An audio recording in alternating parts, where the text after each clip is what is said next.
Okay, so now we're going to look at Multipipe's modular 90 and 110mm pressing system, which is slightly different to their traditional pressing fittings, where you'd get one dedicated fitting on their smaller sizes. For 90 and 110, we've got four main key components, and that would be a 45-degree elbow, a 90-degree elbow, a straight coupler, or in this case, a T-piece.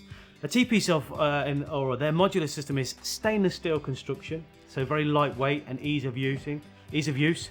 You've got 5 meter length of MLC, so less fittings to play with, so nice, clean, safe work. But the main difference is, onto the main body, you can choose what pipe or size you wish to distribute from that T-piece.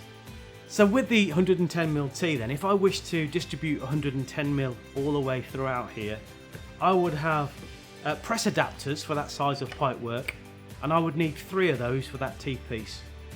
The pipe work would be prepared like all MLC, it'd be cut straight and beveled, and then the press adapter would be inserted onto the pipe and pressed with a large pressing tool. Once that's been completed then, I'll attach the O-ring seal to the top of the fitting, pop the pressed press adapter into place, and then lock that in with a locking ring. The locking ring just drops round into place, sits on the collar, and then is tightened up and torqued to the correct torque setting. Now in this case, if I wanted to do that with 110mm throughout, I'll just repeat the process on all 3 sides of the T-piece.